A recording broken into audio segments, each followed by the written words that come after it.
Salut, moi c'est Augustin et je vais vous expliquer en une dizaine de minutes comment arriver à un cahier des charges clair de votre app pour pouvoir passer sur une phase de développement, aller face à un dev et lui expliquer votre projet ou même pour vous commencer votre projet avec du no-code.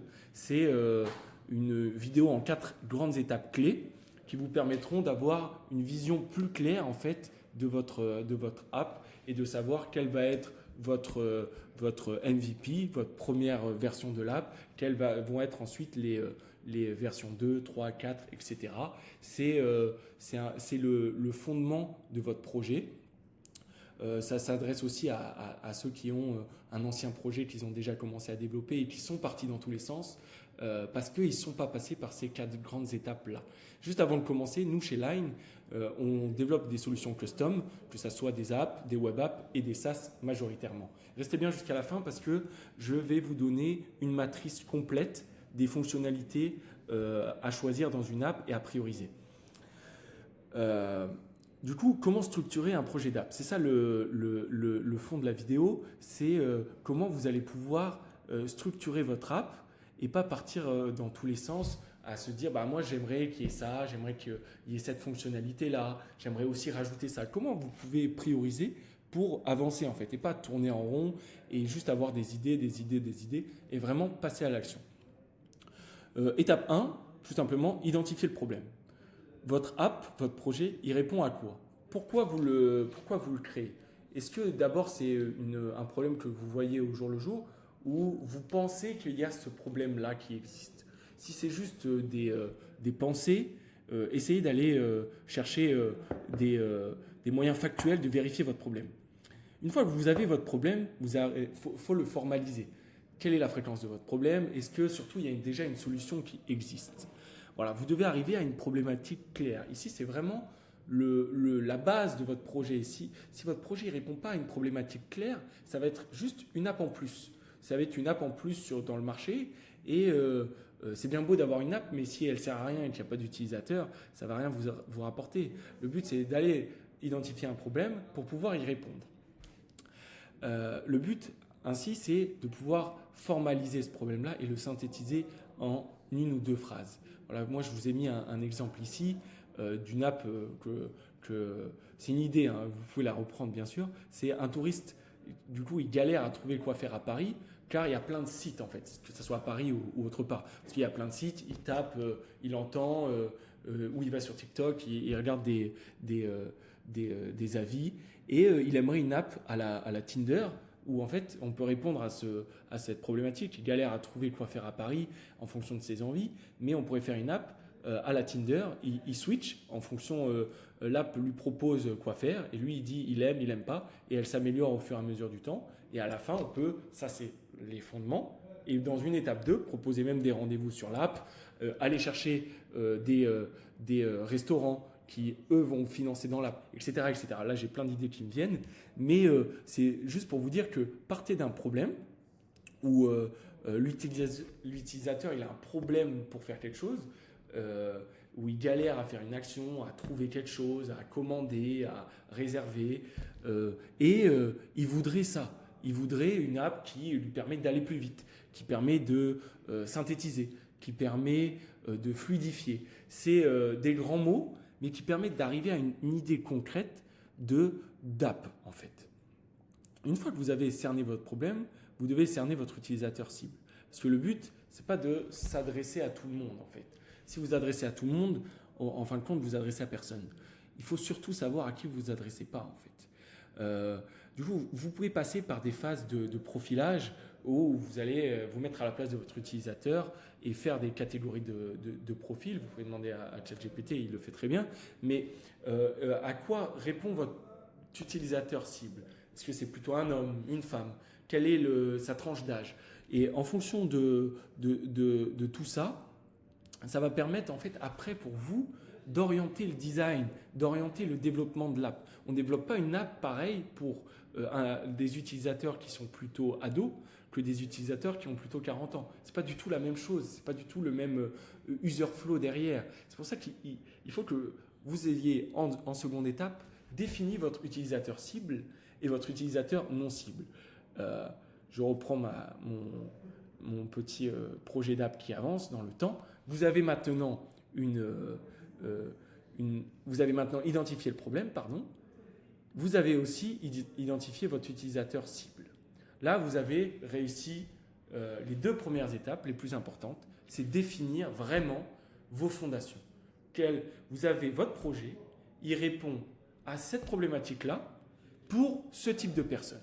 Et surtout, vous avez exclu un autre type de personne, c'est l'utilisateur non cible. Si on en revient par exemple aux touristes qui galèrent quoi faire à Paris, c'est là où vous devez vous poser les questions. Est-ce que c'est un touriste étranger? Est-ce que c'est un touriste français qui ne connaît pas Paris?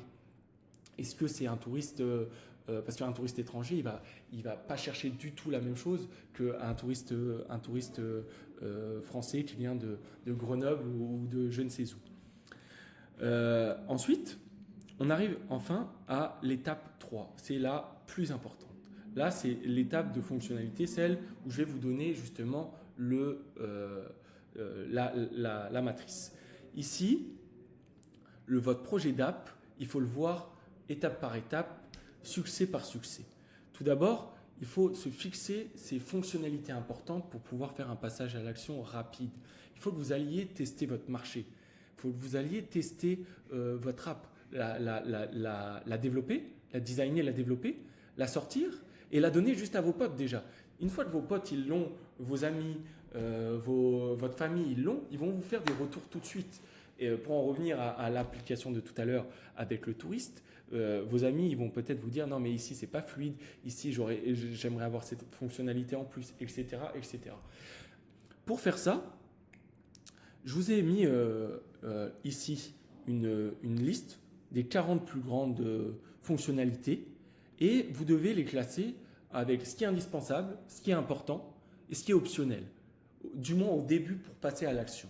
Est-ce que pour créer un compte par exemple, c'est vraiment indispensable pour vous?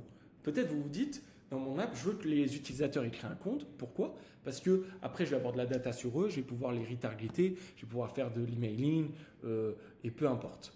Mais est-ce que fondamentalement, au début, vous avez besoin de ça pour que votre utilisateur il puisse répondre à son problème sur votre app? Est-ce que c'est vraiment utile ou pas? Et du coup, là, vous avez tout simplement, vous mettez des croix, des smileys, ce que vous voulez, avec ce qui est important, ce qui est optionnel, etc., etc. Le but vraiment, c'est de le faire sur les 40. Et si vous ne savez pas, vous pouvez même rajouter une colonne ici, optionnelle ou non nécessaire. Ça vous permettra en fait d'arriver à une catégorisation de vos fonctionnalités et de prendre vraiment les plus indispensables au début. Je vous demande là vraiment d'être honnête avec vous-même. De toute façon, c'est pour vous. Il faut que vous ayez en fonctionnalité indispensable au maximum du maximum 5 fonctionnalités. Le mieux, c'est d'en avoir 2. 2, c'est vraiment le nombre parfait pour pouvoir faire un passage à l'action rapide. Du coup, si j'en reviens ici, vous arrivez avec cette 3e étape. Votre projet, vous avez identifié le problème, vous avez identifié la cible et vous avez surtout priorisé ce qui compte vraiment. C'est avec ce fondement-là, vous avez la première étage de votre maison en fait. Vous avez vos fondations et vous avez votre plan d'action. Qu'est-ce qui va être dans votre version 1, dans votre version 2? Est-ce que, là j'ai remis ici le paiement dans l'app, il est nécessaire au début? Est-ce que vous voulez vraiment faire payer les gens?